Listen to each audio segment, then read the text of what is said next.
नमस्कार दोस्तों, आप सभी का हार्दिक स्वागत है। बोर्ड ने कक्षा 10 गणित का पाठ्यक्रम और संशोधित कर दिया है, लेकिन बहुत सारे विद्यार्थियों की समस्या आ रही है कि कौन सा टॉपिक पढ़े और कौन सा नहीं पढ़े।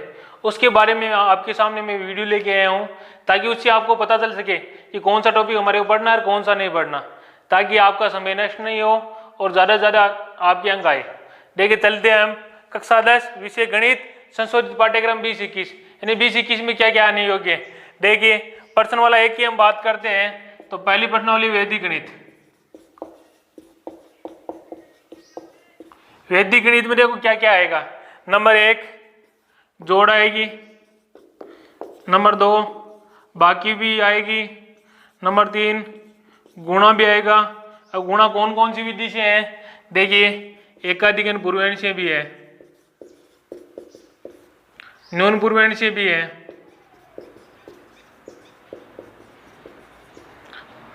और ऊर्ध्वतिर्यक व्यायाम से भी है। ये 3 विधि हमारी चल रही है। नंबर 4 भाग है। भाग भी कौन कौन सी विधि से है। नंबर 1 है दवजांक से है, नंबर 2 निखिलन विधि से है, नंबर 3 सूत्र प्रावर्ते इस विधि से भी है। मतलब इसका मतलब हमारे पास 3 भाग के मेथड है। अब देखिए, इसके अलावा क्या है हमारे सिलेबस में, वर्ग है और नंबर 6 घनफल है। ये टॉपिक है, ये 6 टॉपिक है, ये हमारे पहले प्रश्नावली में पढ़ना है। अब देखिए क्या नहीं पढ़ना है उसके बारे में बात करता हूं मैं। तो बीजगणित ये है जो सरल समीकरण है, उसकी सहायता से जो प्रश्न आता है वो हमारे को नहीं पढ़ना। ज्यादातर वो प्रश्न 1 नंबर का अभी तक पूछा गया है, जो 1 नंबर का छोटा प्रश्न पूछते हैं। देखिए कौन कौन सी है। नंबर 1 तो है सूत्र परावर्ते योजित विधि, इसमें एक समीकरण द्वारा पूछते हैं। दूसरी है शून्य साम्य समुच्चय, ये 2 है। इन 2 विधि हमारे को बिल्कुल भी नहीं पढ़नी है। ये देखिए प्रश्नावली में कहीं पर भी ये नहीं है, इनके प्रश्न कहीं पर भी नहीं है। इनके एग्जाम्पल है एग्जाम्पल 17 से एग्जाम्पल 33 तक आपको नहीं पढ़ने। ठीक है, ध्यान में ये बात की ये चीज हमारे को नहीं पढ़नी है, ये चीज हमारे को पढ़नी है। देखिए प्रश्नावली 2 हमारे को बिल्कुल भी नहीं पढ़नी है, तो उसको काट देना, वो बिल्कुल ही नहीं पढ़नी। अब चलते हैं हम प्रश्नावली 3 में। तो प्रश्नावली 3 है बहुपद। बहुपद में से क्या पढ़ना और क्या नहीं पढ़ना। देखिए बहुपद में से प्रश्नावली है 3.1, वो पढ़नी है। उसमें क्या बहुपद बनाना है और उसके शून्य ज्ञात करने हैं और शून्य में सत्यता संबंध वो स्थापित करना है। या आपको बहुपद बनाने के लिए भी प्रश्न आता है, ये 3.1 पढ़नी है। 3.2 आपको नहीं पढ़नी है। 3.2 में क्या है, भाग देना है। बहुपद में क्या देना है, एक दूसरे को भाग देके गुणनखंड करने का तरीका है, वो आपको बिल्कुल भी नहीं पढ़ना है। आगे चलते हैं हम 3.3 में। 3.3 क्या है, 3.3 हमारे द्विघात समीकरण का मानक रूप, ये है मानक रूप, ये आपको पढ़ना है। 3.4 में चलते हैं हम। 3.4 में क्या है, 2 विधि, एक तो पूर्ण वर्ग विधि से हल है द्विघात समीकरण बनाना, और दूसरा है श्रद्धाचार्य विधि से हल ज्ञात करना। ये 2 विधि है, इन दोनों को आपको पढ़ना है। उसके बाद में 3.5 भी आती है हमारी प्रश्नावली। इसमें क्या है, मूलों की प्रकृति ज्ञात करनी, डी का मान ज्ञात करना। मूलों की प्रकृति कि मूल वास्तविक होंगे, काल्पनिक होंगे या बराबर होंगे, उसके बारे में बात करना। डी का मान ज्ञात करना है आपको, यानी युक्तिकर ज्ञात करना है। ठीक है, उसके बारे में बारी आती है 3.6 की, जिसमें क्या है, बीजगणितीय पदों का एलसीएम और एचसीएफ है, वो आपको नहीं पढ़ना है। और इसी संबंधित 3.6 से संबंधित और 3.2 से संबंधित जो एग्जाम्पल है वो भी आपको नहीं पढ़ने हैं। इसके अलावा विविध प्रश्नमाला में जो सवाल आते हैं भाग के या एलसीएम एचसीएफ के, वो भी आपको नहीं पढ़ने। आपको पढ़ना क्या क्या, आपको पढ़ना 3.1, 3.3, 3.4 और 3.5, इससे संबंधित सवाल और एग्जाम्पल पढ़ने, वो दोनों प्रश्नावली नहीं पढ़नी। अब चलते हम चौथी प्रश्नावली में। प्रश्नावली 4 है, दो चरों के रैखिक समीकरण।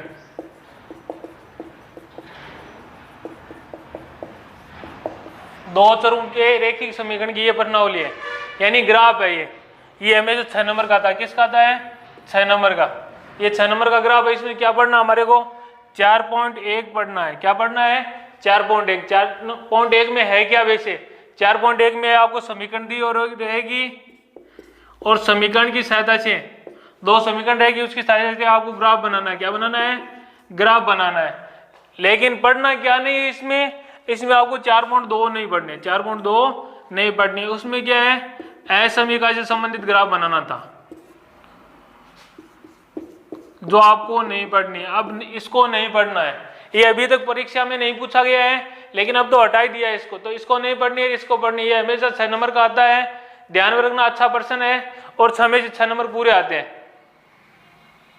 और असमीका से संबंधित जो उदाहरण विविध प्रश्न वाला में सवाल है, वो भी आपको नहीं पढ़ने।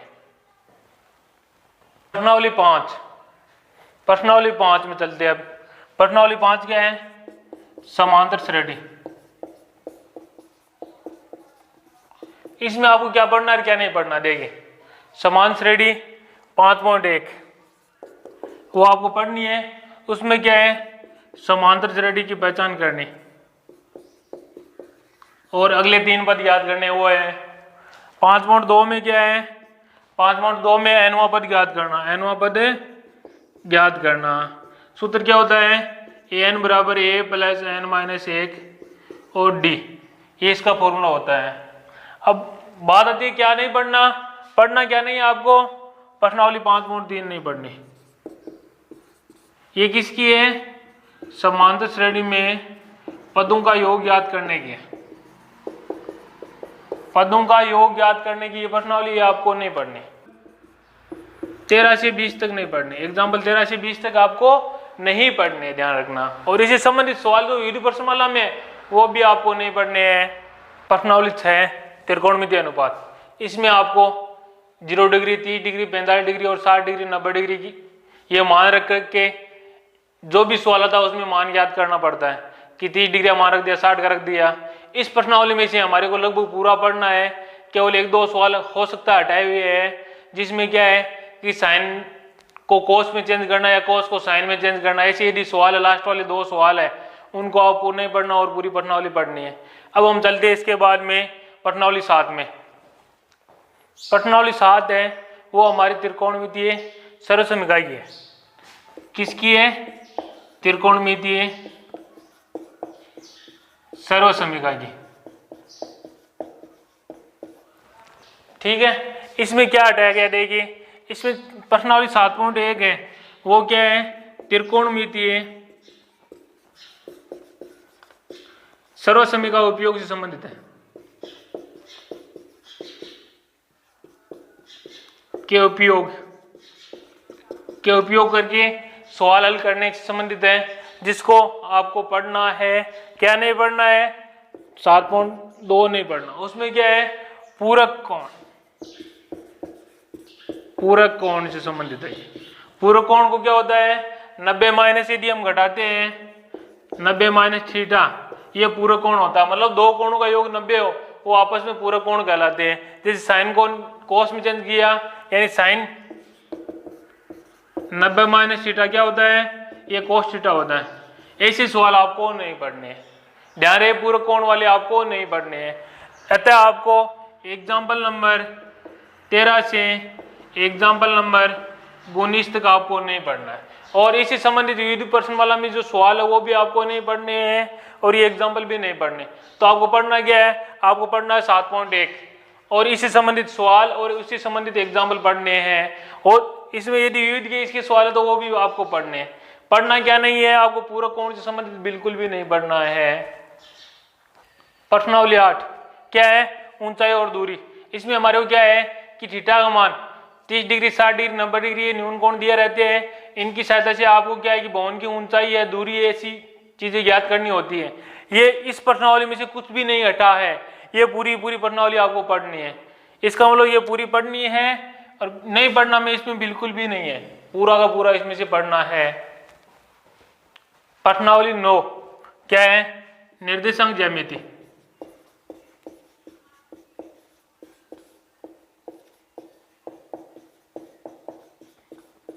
इसमें क्या है, क्या पढ़ना है क्या नहीं पढ़ना? देखिए 9.1 है जिसमें क्या है, दूरी ज्ञात करनी। क्या करना है? दूरी ज्ञात करना। सिंपल सा एक फॉर्मूला लगता है, दूरी बराबर √x2 माइनस x1 का square plus y2 minus y1 का होल स्क्वायर। ये एक सिंपल सा फॉर्मूला लगता है, उसकी सहायता से आपको दूरी याद करनी है। ये आपको पढ़नी है। क्या नहीं पढ़ना आपको? आपको 9.2 नहीं पढ़ना। इसमें क्या था? इसमें क्या था? अंतःविभाजन, बाह्य विभाजन और त्रिभुज का क्षेत्रफल, ये तीनों चीजें आपको नहीं पढ़नी। इसके अलावा 9.2 के जो एग्जाम्पल है 1 से 6 वो भी आपको नहीं पढ़ने। आपको केवल और केवल ये 9.1 प्रश्नावली पढ़नी है और इसके एग्जाम्पल पढ़ने हैं। और ध्यान रहे ये प्रश्नावली कितने नंबर की है? 6 नंबर की। ये 6 नंबर फ्री के, ध्यान रखना, फ्री के नंबर है 6 नंबर, और आराम से आ सकते हैं। ज्यादा मेहनत नहीं, एक दूरी का फॉर्मूला, एक मामूली सा दूरी का फॉर्मूला आपको याद करना है, इसे मान रखना है, फटाफट आंसर, और 6 नंबर के ये ध्यान रखना। तो ये नंबर आपके कहीं पर नहीं जाने चाहिए। 9.2 आपको बिल्कुल भी नहीं पढ़ने, आपको पढ़ने 9.1। इसमें भी ज्यादा सवाल नहीं है, 5-7 एग्जाम्पल और 15 के लगभग सवाल है। आपको इतने पढ़ने, विविध प्रश्नमाला में इसी संबंधित सवाल छोड़ देने हैं। केवल 9.1 दूरी से संबंधित सवाल ही आपको पढ़ने हैं। प्रश्नावली 10। प्रश्नावली 10 क्या है? बिंदु पथ।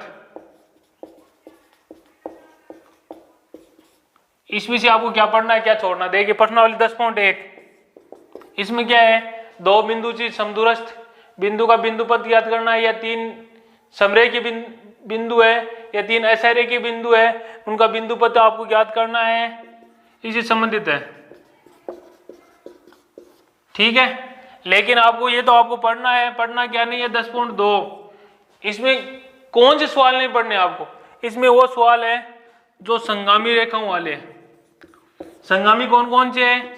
अंतः के अंदर, परि के अंदर और लंब के अंदर, इससे संबंधित जो भी सवाल आते हैं वो आपको नहीं पढ़ना है। पढ़ना आपको क्या है? 10.1 पढ़नी है और उसके एग्जाम्पल पढ़ने हैं। 10.2 से संबंधित जो एग्जाम्पल है या सवाल है या विविध में सवाल है वो आपको नहीं पढ़ने। प्रश्नावली 11 किसकी है? समरूप त्रिभुज। समरूप त्रिभुज में आपको क्या पढ़ना है? देखिए आपको पढ़ना है 11.1 पढ़नी है, 11.2 पढ़नी है और 11.3 पढ़नी है। उसमें है क्या? इसमें है समरूप त्रिभुज, केवल और केवल कि समरूप त्रिभुज किसे कहते हैं या किस टाइप के समरूप त्रिभुज होते हैं, ऐसी कोई परिभाषा है। उसके बाद में हमारे पास है 11.2 में क्या है? 11.2 में हमारे पास क्या है कि नियम है समरूप त्रिभुज के। कौन कौन से? भुजा भुजा भुजा वाला और ए वाला, एस वाला, ये हमारे नियम है। और इसी आधारित 11.3 में इसी आधारित हमारे सवाल है, ये आपको तीनों पढ़ने हैं। इसके अलावा हमारे 11.4 नहीं पढ़नी है। 11.4 में क्या है? उससे संबंधित प्रमेय भी है, वो भी आपको नहीं पढ़ने। कौन कौन सी प्रमेय है? देखो, एक तो समरूप त्रिभुज से संबंधित के क्षेत्रफल से संबंधित प्रमेय है, वो आपको नहीं पढ़नी है। और क्या नहीं पढ़नी है? बोधायन प्रमेय,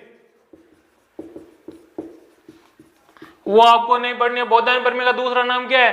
पाइथागोरस प्रमेय, वो भी आपको नहीं पढ़नी है। और बोधायन प्रमेय का विलोम है, वो भी आपको नहीं पढ़ना है। इसके अलावा बोधायन प्रमेय पर आधारित एक न्यून कोण वाली, एक अधिक कोण वाली 2 प्रमेय, वो भी आपको नहीं पढ़नी है।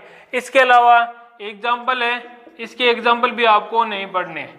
11.4 से जस्ट पहले आने वाले एग्जाम्पल भी आपको नहीं पढ़ने हैं। इसके अलावा विविध प्रश्नमाला में जो सवाल है बोधायन प्रमेय और समरूप त्रिभुजों के क्षेत्रफल से संबंधित, वो आपको नहीं पढ़ने। प्रश्नावली 12, देखिए प्रश्नावली 12 क्या है? 12 वृत्त।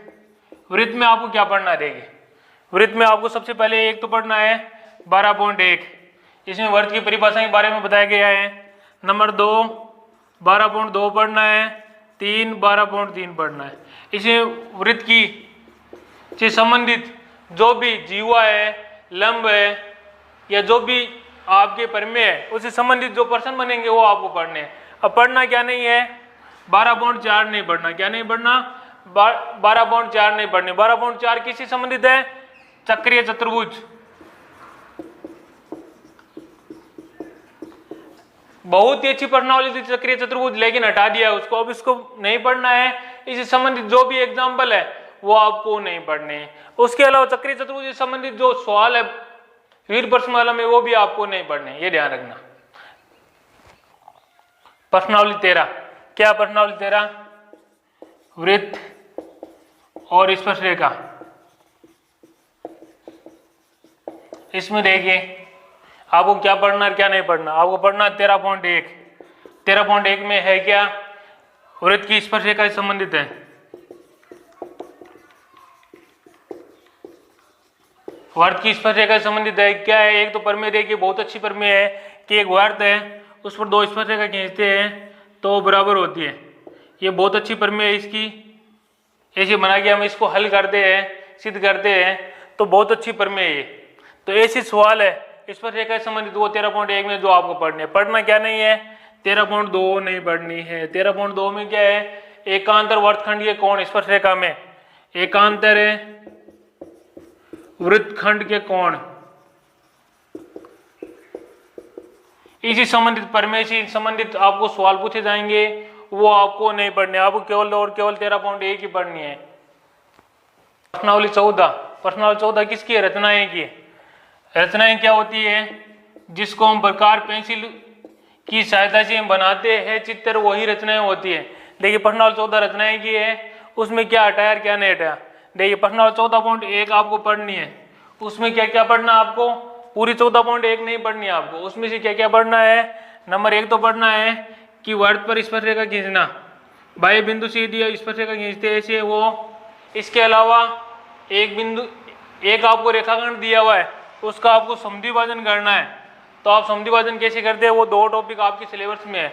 अब हटाया क्या गया है? 14.1 में से मैं बताता हूँ आपको। सवाल नंबर 10 और 11, ये क्वेश्चन नंबर ध्यान रखना। क्वेश्चन नंबर 10 और क्वेश्चन नंबर 11 हटा दिया, और एग्जाम्पल नंबर 5 और एग्जाम्पल नंबर 6 ये भी हटा दिए हुए है। ये नहीं करना। ये है क्या दोनों में? इसमें दो उभयनिष्ठ वर्तों पर स्पर्शरेखा खींचनी। यदि ऐसे खींचते थे या हम ऐसे तिरछी खींचते थे, उनके बारे में था, उनको हटा दिया गया। इसके अलावा 14.2 प्रश्नावली में क्या था? अंतःवर्त खींचना, बाह्य वर्त खींचना, यानी परिगत वर्त की रचना करना, ये दोनों था, ये भी हटा दिया गया।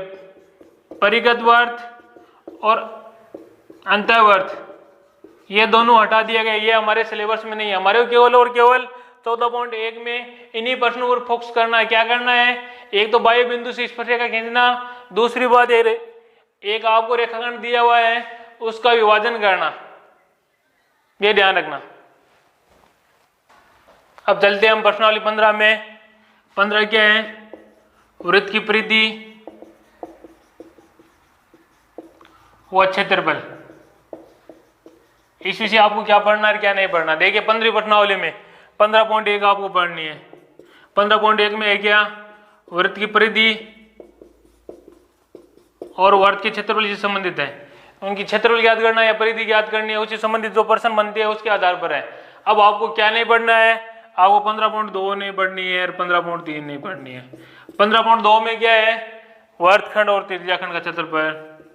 वर्तखंड और त्रिज्याखंड का क्षेत्रफल, ये आपको दोनों नहीं पढ़नी।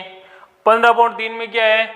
इन चिन्ह दोनों को मिला के जो सवाल बनते हैं वर्तखंड और त्रिज्याखंड पर आधारित, उसका अनुप्रयोग होता है, उनके सवाल है, वो भी आपको नहीं पढ़ने। तो केवल और केवल आपको 15.1 पढ़नी है, और जो विविध प्रश्न वाला में जो सवाल है 15.1 के, वही पढ़ने। प्रश्नावली 16 में क्या है? पृष्ठीय क्षेत्रफल और आयतन है। तो प्रश्नमाला 16 है पृष्ठीय क्षेत्रफल और आयतन। देखिए इसमें क्या क्या पढ़ना है क्या क्या नहीं पढ़ना। देखिए नंबर 1 16.1 वो आपको पढ़ने है। उसमें क्या है? घन व घनाभ का क्षेत्रफल है व आयतन है। ये दोनों चीज है, ये दोनों चीज आपको पढ़नी है। 16.2 में क्या है? 16.2 में बेलन का पृष्ठीय क्षेत्रफल या क्षेत्रफल है वह आयतन है, वो भी आपको पढ़नी है। 16.3 16.3 में क्या है, 16.3 में शंकु का क्षेत्रफल और आयतन, यह आपको नहीं पढ़ना। 16.3 आपको नहीं पढ़नी। 16.4 क्या है, 16.4 है गोले का क्षेत्रफल और वह आयतन है। ध्यान रहे 16.4 में आपको केवल आयतन और क्षेत्रफल दो चीज पढ़नी है, और 16.4 में क्या नहीं पढ़ना वो देखिए। 16.4 पूरी नहीं पढ़नी आपको, कुछ ही सवाल पढ़ने आपको। 16.4 में क्या नहीं पढ़ना आपको, जैसे ठोस को दूसरे में बदलना, दूसरे में बदलना। अब बदलना सवाल कैसे आता है, जैसे आपको गोला दे दिया और आपको कह दिया बेलन में बदलना उसको, या आपको कह दे कि शंकु है उसको पिघलाया और किस में डाल दिया, घन बना दो, घनाभ बना दो, यानी पिघलाने वाले सवाल है, एक दूसरे में चेंज करने वाले, वो ऐसे सवाल आपको नहीं पढ़ने। इसका मतलब 16.4 प्रश्नावली आपको पूरी नहीं पढ़नी, आपको केवल और केवल क्षेत्रफल और आयतन से संबंधित सवाल वही पढ़ने हैं। इसके अलावा बदलने वाले प्रश्न नहीं पढ़ने, सिंपल सवाल पढ़ने हैं, वो बदलने वाले वो एक भी नहीं पढ़ने हैं। और विविध प्रश्नमाला में भी इनसे संबंधित जो प्रश्न आते हैं वो आपको नहीं पढ़ने हैं। प्रश्नावली 17 केंद्रीय प्रवृत्तीय माप।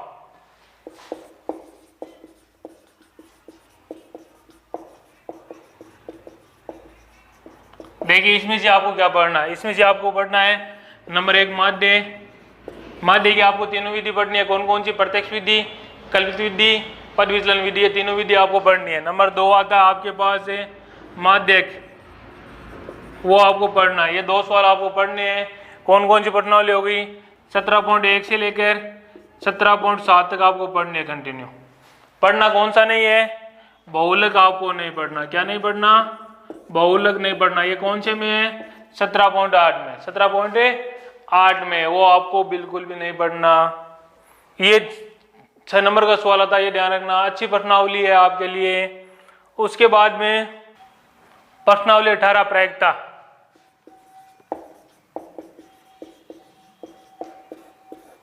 देखो प्रायिकता में हमारे को छोटी सी प्रश्नावली है, वो पूरी पढ़नी है, उसमें से कुछ भी नहीं हटाया गया, ध्यान रखना। प्रायिकता सब कुछ आपको पढ़ना है, उसमें से कुछ भी नहीं हटाया गया है। देखिए दोस्तों, मैंने संशोधित पाठ्यक्रम को मेरे तरीके से बहुत अच्छे से समझाया है। देखिए संशोधित पाठ्यक्रम का ये वीडियो है, अच्छे तरीके से बनाया गया है। फिर भी यदि कोई गलती रह जाती है तो माध्यमिक शिक्षा बोर्ड अजमेर द्वारा जो संशोधित पाठ्यक्रम जारी किया गया है वही वेद होगा, ये ध्यान रखना।